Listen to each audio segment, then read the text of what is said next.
नमस्कार। आज के इस व्याख्यान में प्रिय बच्चों आपका स्वागत है। आज हम वीरगाथा काल के प्रसिद्ध कवि चंदबरदाई का कवि परिचय पढ़ेंगे। कवि चंदबरदाई वीरगाथा काल के श्रेष्ठतम कवियों में गिने जाते हैं। चंदबरदाई महाराज पृथ्वीराज के राजकवि और उनके मित्र भी थे। चंदबरदाई ने महाराजा पृथ्वीराज के जीवन के आधार पर पृथ्वीराज रासो नामक महाकाव्य लिखा। पृथ्वीराज रासो हिंदी का पहला महाकाव्य है और इसमें राजा पृथ्वीराज की वीरता का बहुत ही सुंदर वर्णन किया गया है। हिंदी के महाकाव्यों में ये सबसे बड़ा महाकाव्य गिना जाता है। यह महाकाव्य लगभग 2500 पृष्ठों में इसकी रचना हुई है और 69 अध्यायों में ये विभक्त है।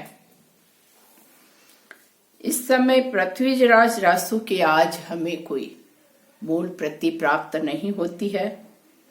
ऐसा माना जाता है कि अपने मूल रूप में यह ग्रंथ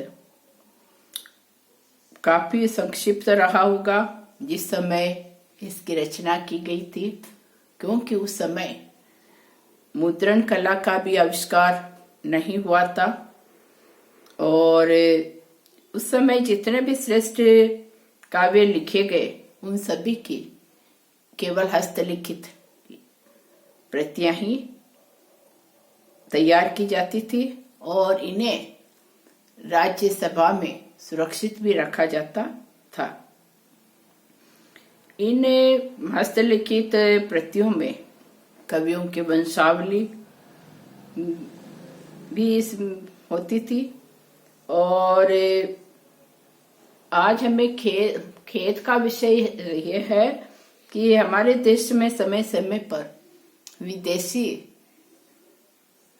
आक्रमणों के कारण इस काल में भी जो भी ग्रंथ लिखे गए उनका मूल रूप हमें प्राप्त नहीं होता है।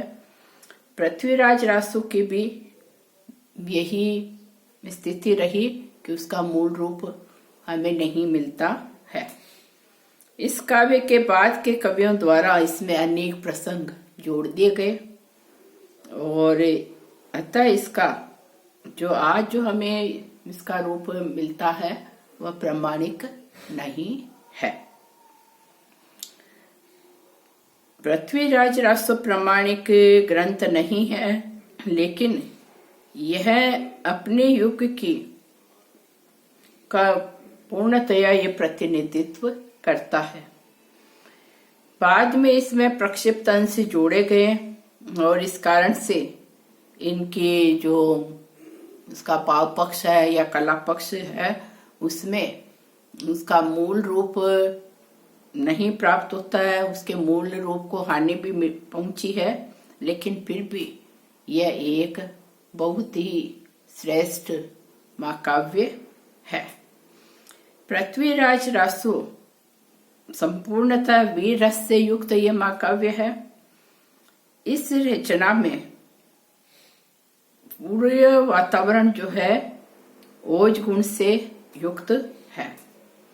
राजस्थान के जितने भी चारण कवि इस काल में वीरगाथा काल में हुए उन्होंने युद्धों का सजीव वर्णन किया और युद्धों का सजीव वर्णन करने के पीछे भी ये कारण रहा कि ये कवि स्वयं वीर होते थे, योद्धा होते थे और वहाँ युद्ध भूमि में जाकर और युद्ध का ये सजीव वर्णन किया करते थे और अपनी कविताओं के द्वारा जो योद्धा होते थे, जो सेना में लड़ने वाले सैनिक होते थे, उनका उत्साहवर्धन करना इनका उद्देश्य होता था।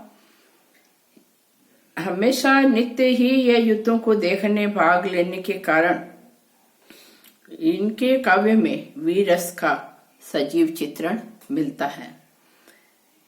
कवि चंद्रवरदाई भी ने अपनी वीर रस का बहुत ही जो सजीव चित्रण इस पृथ्वीराज रासों में किया, तो वे स्वयं बड़े योद्धा थे और पृथ्वीराज के परम मित्र भी थे और सदैव युद्धों में वो साथ जाया करते थे।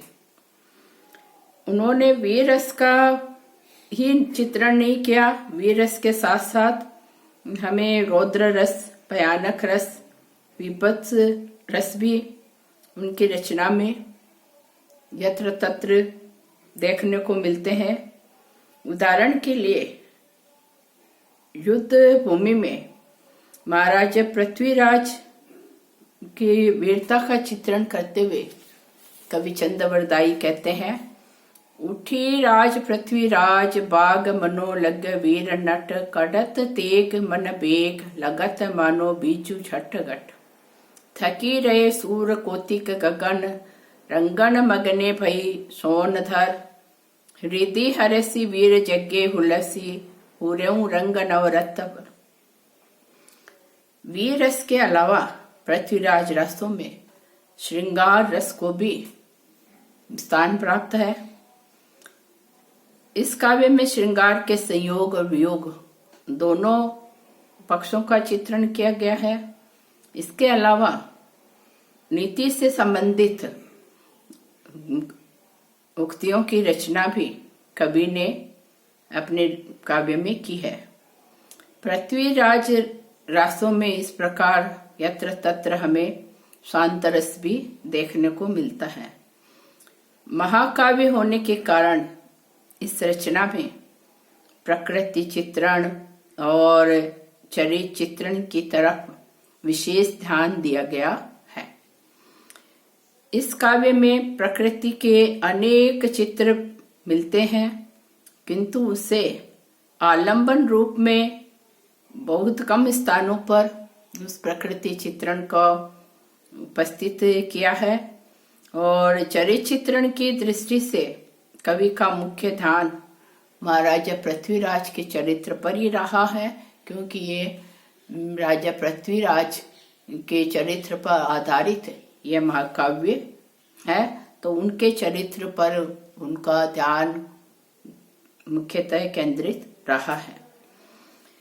पृथ्वीराज रासों की रचना डिंगल या राजस्थानी भाषा में हुई है, किंतु इसमें संस्कृत, प्राकृत, अपभ्रंश, ब्रज भाषा, अरबी एवं फारसी के शब्दों का भी प्रचुर प्रयोग मिलता है।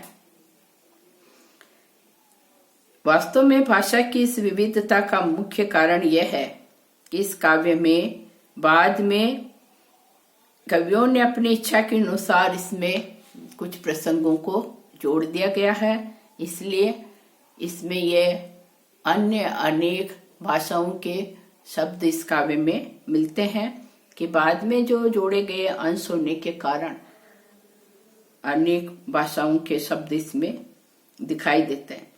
भाषा की दृष्टि से यह काव्य अगर हम कहें तो ये सफल काव्य नहीं है। इसमें एक ही शब्द को भिन्न भिन्न रूपों में उपस्थित करके कवि ने निश्चय ही एक बड़ी त्रुटि की है। कविवर चंद्रवरदाई ने अपनी भाषा को रसानुकूल रखने का विशेष ध्यान रखा है। इस कारण उनके काव्य में वीर रस के प्रसंगों में ओजपूर्ण भाषा का प्रयोग हुआ है।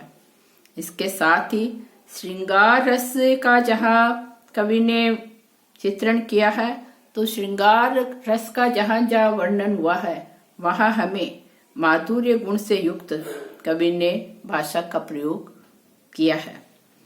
शैली की दृष्टि से हम कहें तो उनके काव्य में अनेक शैलियों का समावेश मिलता है।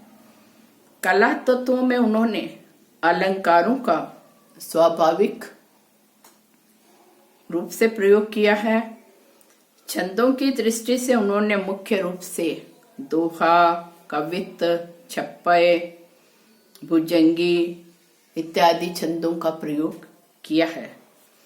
इस प्रकार यह स्पष्ट है कि उनके काव्य में भाव तत्व तथा कला तत्व का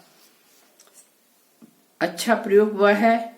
फिर भी उनके काव्य के प्रामाणिक रूप में प्राप्त न होने के कारण उसकी रूप से आलोचना हम सही तरह से हम नहीं कर पाते। धन्यवाद।